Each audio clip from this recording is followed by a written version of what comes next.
a minefield here, man. There's like some wet dog poop from seeing a Cocker Spaniel to alien contact. And I don't like nose hairs. So then I started thinking, maybe that's the reason why aliens have never made contact. Now, I know you're not supposed to yank your nose hairs, but I've been yanking nose hairs since the 80s.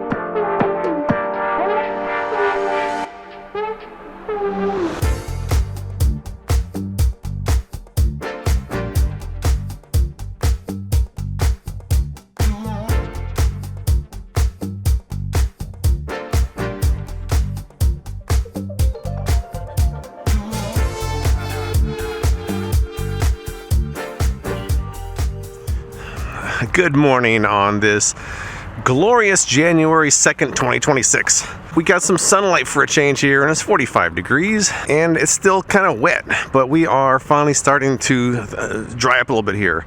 Woke up this morning, we have fog, which fog in Vegas is exceedingly rare. It's one of the rarest phenomena we get out here. In fact, the fog was so bad here, they actually had to cancel some flights yesterday. I'm going to this part of the yard to see if there's any dryers. No, it's still wet. It's just wet everywhere. I wasn't really planning on vlogging today, but I said, you know what, I didn't get my fill yesterday, so I'm going to do it another day. We'll do it again. I'm currently testing out these butterfly sculptures down there, which, you know, it's one of those things, it's like, they're all right.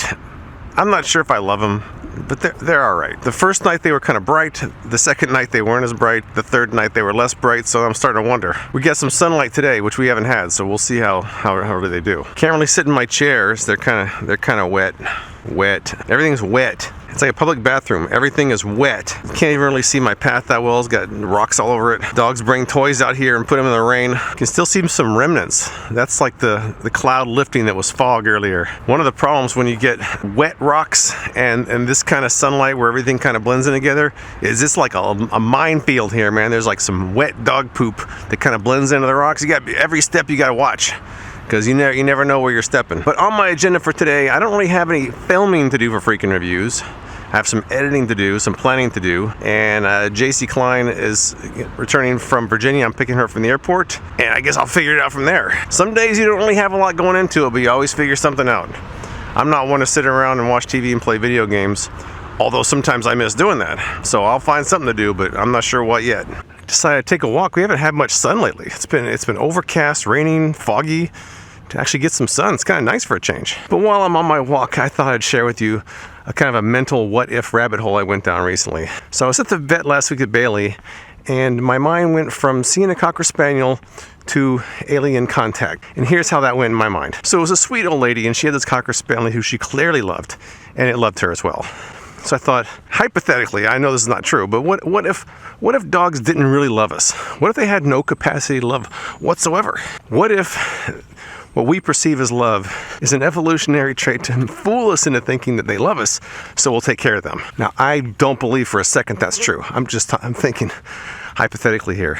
But then I thought to myself, you know who does do that? People do that. They will pretend to care about someone to get something for their own gain. Take a hypothetical 35-year-old fat balding guy who lives in his parents' basement. It doesn't work. A guy like that isn't going to have a lot of luck in the love and dating department. Not usually. There are exceptions. Now let's say that same guy wins $1 billion in the lottery. Suddenly he's surrounded by beautiful women. Why is that? That's where my mind went with it. So, you know, how horrible humans can be. That's one example of how horrible.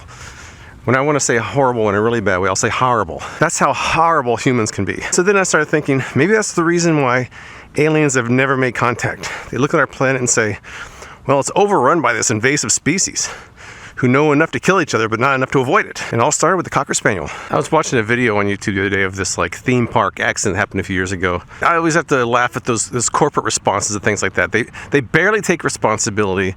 They usually offer some sort of an insincere condolences to the family of the person that got mangled in their machinery. And then they'll always follow up with something like, here at our theme park, safety is our #1 priority. Really? If it's your #1 priority and you fail at that, what does that say about the rest of the park?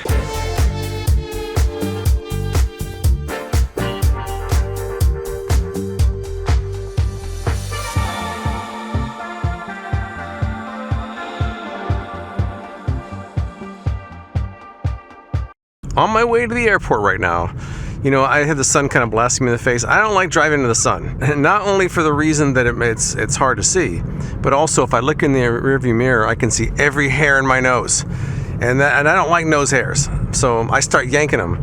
Now I know you're not supposed to yank your nose hairs, but I've been yanking nose hairs since the 80s. It's not a good habit. Once you've crossed that yank border, there's no unyanking. But I'm trying to avoid looking in the rearview mirror so I don't see any stray hairs. I feel compelled to yank them. Also, when before I left the airport, I got a new phone, so I was reinstalling my Microsoft Authenticator. For some reason, I almost said Microsoft. And the Microsoft Authenticator wanted to send a code to my Microsoft Authenticator so I could install it. Now, how does that supposed to work? I finally got him to send me an email to my email address, but like, really? You want to send an authenticator to the thing I'm trying to install? Get out of here. I'm hoping the traffic isn't bad. We shall see. I've got a would you rather for you.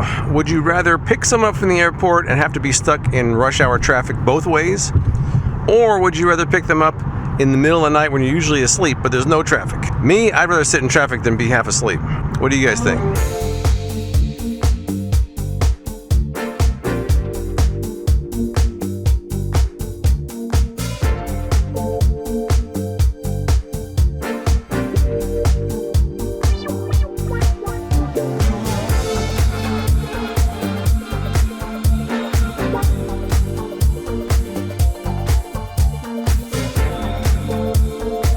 JC Klein pickup?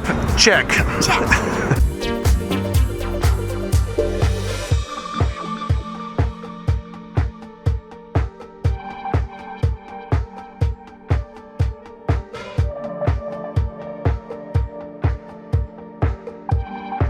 Well, I wasn't sure how my day was going to work out, but now I know.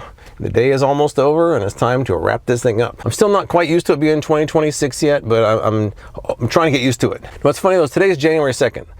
And I have a very good memory selectively. Like my mind picks things to remember that are not always very important, that just stick up there. Like I know for a fact today is January 2nd.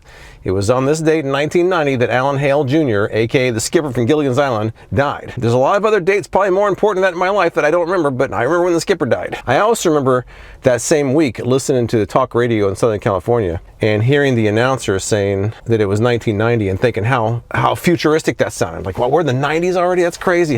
We're almost at the year 2000. And here we are now, 36 years later. You know what's also weird about looking back to past decades? I've been watching this Hoarders show recently, and most of those episodes are like 2010, 2012. What's weird to me is that when I see a TV show from 2010, the styles don't look drastically different than they do now. Like a person from 2010 could time travel to 2026 and really kind of blend in. But in the past decades, that wouldn't be the case. A person from 1960 going to 1975, they would stand out. A person going from 1970 to 1985, they would definitely stand out. 1980 to 1995, they would stand out. But for some reason, the styles throughout the decades just kind of stopped changing, or at least significantly. I mean, you'll see an episode where they had the Justin Bieber swoosh hairstyle, whatever that was called. What was it called? They would go in a circle. I mean, that kind of dates it a little bit. I'm sure the mid-2020s, what do they call it, broccoli top? Is that offensive, or is that an endearing term? I don't know. That's what I've heard it called, but if you have a broccoli top and that's offensive, I didn't mean to be offensive. That's all I've heard it called. Those will probably be horribly out of style in the 2030s, like my perms were in the 1980s. But us rockers, we used to get our perms. Had to have our hair perfect back then. But speaking of the 2030s, in 4 years from now, it'll be the 2030s, and this decade will be in the sunset. How about that? The 2020s will be a history. Where will we all be?